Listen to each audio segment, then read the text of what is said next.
ನಮಸ್ತೆ ವೀಕ್ಷಕರೇ, ನಾನು ಪ್ರಶಾಂತ್. ಗ್ಯಾರಂಟಿ ಸ್ಕೀಮ್ಗಳು ಎಲ್ಲರಿಗೂ ಕೂಡ ಗ್ಯಾರಂಟಿಯಾಗಿ ತಲುಪ್ತಿದೆಯಾ ಅಂತ ಕೇಳಿದರೆ ಖಂಡಿತವಾಗಿ ಹೇಳ್ಬೋದು ಇಲ್ಲ ಅನ್ನುವಂಥ ವಿಚಾರ. ಇದಕ್ಕೆ ನಿನ್ನೆ ಚಿಕ್ಕಮಗಳೂರಿನಲ್ಲಿ ನಡೆದಂಥ ಒಂದು ಕಾರ್ಯಕ್ರಮವೇ ಸಾಕ್ಷಿ. ಯಾವ ರೀತಿಯಾಗಿ ಒಬ್ಬ ಅಲ್ಲಿ ಮಹಿಳೆ ಹೇಳ್ತಾಳೆ, ನಾನು ಕಡು ಬಡವಿ, ನನಗೆ ಗಂಡ ಇಲ್ಲ, 8 ವರ್ಷದಿಂದ ಒಂದು ಚಿಕ್ಕ ಮಗುವನ್ನು ಇಟ್ಕೊಂಡು ಜೀವನವನ್ನು ಮಾಡ್ತಾಯಿದ್ದೀನಿ.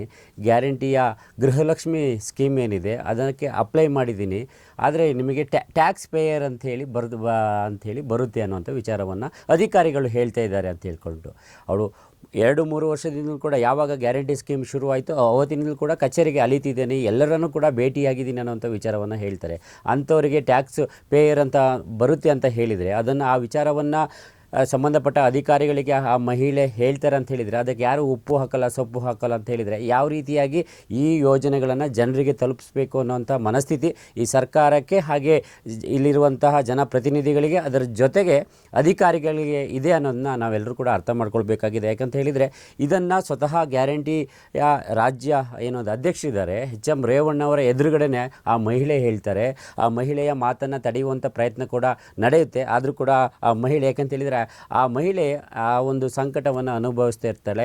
ತನಗೆ ಗಂಡನಿಲ್ಲ, ತುಂಬ ನಾನು ಕಡು ಬಡವಿ, ಒಂದು ಚಿಕ್ಕ ಮಗುವನ್ನು ಇಟ್ಕೊಂಡು ಜೀವನ ಮಾಡ್ತಾಯಿದ್ದೀನಿ, ಆದರೆ ನನಗೆ ಈ ರೀತಿಯಾಗಿ ಏನೊಂದು ಗೃಹಲಕ್ಷ್ಮಿ ಸ್ಕೀಮ್ ಅಂತ ಹೇಳಿದ್ರು ಇಲ್ಲಿವರೆಗೂ ತಲುಪಿಲ್ಲ, ತುಂಬ ನೋವಲ್ಲಿ ಇದ್ದೀನಿ, ನೋವಲ್ಲಿ ಈ ಮಾತನ್ನು ಹೇಳ್ತಾ ಇದ್ದೀನಿ ಅನ್ನುವಂಥ ವಿಚಾರವನ್ನು ಹೇಳ್ತಾರೆ. ಅದೇ ಸಂದರ್ಭದಲ್ಲಿ ಒಂದು ರೀತಿಯಾಗಿ ನಯನ ಮೋಟಮ್ನವರು ಕೂಡ ಭಾಷಣವನ್ನು ಮಾಡ್ತಾರೆ. ನೀವು ಗ್ಯಾರಂಟಿ ಸ್ಕೀಮ್ ಬಗ್ಗೆ ಎಲ್ಲರಲ್ಲೂ ಕೂಡ ಹೆಚ್ಚಿಗೆ ಹೇಳಬೇಕು, ನಮಗೆ ಒಳ್ಳೆಯದಾಗ್ತಿದೆ ಅಂತ ಹೇಳಬೇಕು, ಲವಲವಿಕೆಯಿಂದ ಇರಬೇಕು, ನಗ್ತಾ ಮಾತಾಡಬೇಕು ಅಂತ ಹೇಳ್ತಾರೆ. ಆದರೆ ಈ ರೀತಿಯಾದಂಥ ಪರಿಸ್ಥಿತಿ ಇದ್ದಂಥ ಸಂದರ್ಭದಲ್ಲಿ ಅವರು ಯಾವ ರೀತಿಯಾಗಿ ಇಲ್ಲ ನಮಗೆ ಗೃಹ ಲಕ್ಷ್ಮಿ ಆಗಲಿ ಅಥವಾ ಗ್ಯಾರಂಟಿ ಯೋಜನೆಗಳಿಂದ ಯಾವ ರೀತಿ ಲಾಭ ಆಗ್ತಿದೆ ಅಂತ ಹೇಳೋಕ್ಕೆ ಸಾಧ್ಯ? ಹಾಗಾಗಿ ಎಲ್ಲೋ ಒಂದು ಕಡೆ ತುಂಬ ಜನಪ್ರತಿನಿಧಿಗಳಿರ್ಬೋದು, ಅಧಿಕಾರಿಗಳಿರ್ಬೋದು, ಎಲ್ಲ ನಾವೇನು ಘೋಷಣೆಯನ್ನು ಮಾಡಿದ್ದೀವಿ ಅದೆಲ್ಲವೂ ಕೂಡ ಜನರಿಗೆ ತಲುಪ್ತಿದೆ ಅನ್ನುವಂತಹ ಭ್ರಮಾಲೋಕದಲ್ಲಿದ್ದಾರೆ. ಒಂದಷ್ಟು ಎಲ್ಲ ಈ ರೀತಿಯಾಗಿ ಯಾರಿಗೆ ತಲುಪಬೇಕು ಆ ಒಂದು ಗ್ಯಾರಂಟಿ ಸ್ಕೀಮ್ ಇರ್ಬೋದು ಅಥವಾ ಯಾವುದೇ ಯೋಜನೆಗಳಿರ್ಬೋದು ತಲುಪ್ತಾ ಇಲ್ಲ. ಅಲ್ಲಿ ತಳಮಟ್ಟದಲ್ಲಿ ಯಾರು ಇದನ್ನು ಅನುಭವಿಸ್ತಾ ಇರ್ತಾರೆ ಅವರಿಗೆ ಮಾತ್ರ ಈ ವಿಚಾರಗಳು ಗೊತ್ತಾಗುತ್ತೆ. ಹಾಗಾಗಿ ಇದು ಕೂಡ ನಿನ್ನೆ ಎಲ್ಲ ಒಂದು ಕಡೆ ಈ ವಿಚಾರದ ಬಗ್ಗೆ ಒತ್ತನ್ನು ಕೊಟ್ಟುಕೊಂಡು ನಯನ ಮೋಟಮ್ನವರು ಹೇಳ್ತಾಯಿದ್ರು, ನೀವು ಹೆಂಗಸರು ಮಾತಾಡಬೇಕು, ನಮಗೆ ವಿರೋಧ ಪಕ್ಷದವರು ತರಾಟೆಗೆ ತಗೊಳ್ತಾರೆ, ನೀವು ನಮ್ಮ ಜೊತೆ ನಿಂತ್ಕೋಬೇಕು ಅಂಥೇಳಿ.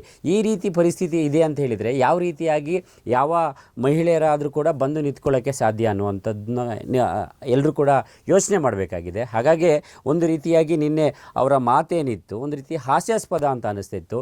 ಅಲ್ಲೇ ಸಾಕ್ಷಿ ಸಿಗ್ತಾ ಇತ್ತು, ಇಲ್ಲ ಸರಿಯಾಗಿ ಈ ಗ್ಯಾರಂಟಿ ಯೋಜನೆಗಳು ಜನಸಾಮಾನ್ಯರಿಗೆ ತಲುಪ್ತಿಲ್ಲ ಅನ್ನುವಂಥ ವಿಚಾರದಲ್ಲಿ. ಅಷ್ಟಕ್ಕೂ ಏನಾಯಿತು ಬನ್ನಿ ನೋಡ್ಕೊಂಡು ಬರೋಣ.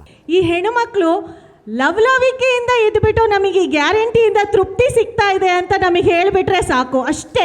ಅವ್ರ ಮುಖದಲ್ಲಿ ನಗು ಇದ್ದು ಇಲ್ಲ ನಮಗೇನು ವೋಟ್ ಹಾಕಿ ಅಂತ ನಾವು ಕೇಳ್ತಾ ಇಲ್ಲ, ಅದಕ್ಕಿನ್ನೂ 2 ವರ್ಷ ಇದೆ, ಆಮೇಲೆ ಬಂದು ಕೇಳ್ತೀವಿ. ಅಲ್ಲಿವರೆಗೂ ನಾವು ಕೇಳೋದಿಲ್ಲ, ವೋಟ್ ಹಾಕಿ ಅಂತ ಕೇಳೋದಿಲ್ಲ. ಬಟ್ ಅಟ್ಲೀಸ್ಟ್ ಖುಷಿಯಾಗಿದ್ದರೆ ಒಂದು ನಮಗೆ ಸಮಾಧಾನ ಇದೆ, ನಮಗೆ ತೃಪ್ತಿ ಇದೆ ಅಂತ ಎಲ್ಲಾದರೂ ತೋರಿಸ್ಕೊಬಿಟ್ರೆ ನಮಗೆ ಸಾಕು.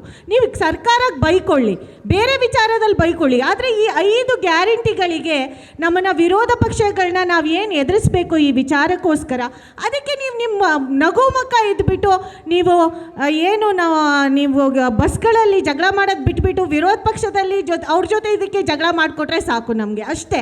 ವೋಟು ಕೇಳೋದಿಲ್ಲ ನಾವು. ತನಕನೂ ಗ್ಯಾರಂಟಿ ವಿಷಯದಲ್ಲಿ ನನಗೆ ಗೃಹಲಕ್ಷ್ಮಿ ಅಮೌಂಟ್ ಬಂದಿಲ್ಲ. ಎಷ್ಟೇ ಪ್ರಯತ್ನ ಪಟ್ಟರು, ನಾನು ಕೋರ್ಟಿಗೆ ಕೂಡ ಹಾಕಿದ್ದೀನಿ, CDP ಆಫೀಸಿಗೆ ಒಂದು 20-30 ಸರಿ ತಿರುಗಿದ್ದೀನಿ. ಎಲ್ಲೋದ್ರೂ ನಿಮ್ಮದು ಟ್ಯಾಕ್ಸ್ ಪೇ ಅಂತ ಹೇಳಿ ಅನೌನ್ಸ್ ಮಾಡ್ತಾರೆ. ನಾನು ಎಲ್ಲ ಸರ್ಗಳ ಹತ್ರನೂ ಕೇಳಿದ್ದೀನಿ, ನಿಮ್ಮದು ಇಲ್ಲ ಕಣಮ್ಮ, ನಿಮ್ಮದು ಟ್ಯಾಕ್ಸ್ ಪೇ ಅಂತ ಹೇಳಿದ್ದಾರೆ. ನಾನು ಇಲ್ಲಿ ಚಿಕ್ಕಮಂಗ್ಳೂರಲ್ಲಿ ತೆರಿಗೆ ಆಫೀಸಿಗೆ ಹೋಗಿದ್ದೀನಿ, ಅಲ್ಲೂ ಏನೂ ಇಲ್ಲ, ನಿಮ್ಮದು ಟ್ಯಾಕ್ಸ್ ಇಲ್ಲ, ಆ್ಯಡ್ ಆಗಿಲ್ಲ, ಯಾಕೆ ನಿಮಗೆ ಕೊಡ್ತಾ ಇಲ್ಲ, ಇದನ್ನು ತಗೊಂಡೋಗಿ ಮತ್ತೆ CDP ಆಫೀಸಿಗೆ ಕೊಡಿ, ಮುಂದೆ ಮೂವ್ ಮಾಡ್ಲಿಕ್ಕೆ ಹೇಳಿ ಅಂದರು. ಮತ್ತೆ ಹೋಗಿ ನಾನು ರೇಷನ್ ಕಾರ್ಡ್ ನಂಬರ್ ಕೊಟ್ಟು ಮೂವ್ ಮಾಡ್ಲಿಕ್ಕೆ ಹೇಳೋಣ ಅಂದ ತಕ್ಷಣ ಅಲ್ಲಿ ಮತ್ತೆ ಟ್ಯಾಕ್ಸ್ ಪೇ ಅಂತ ತೋರಿಸುತ್ತೆ.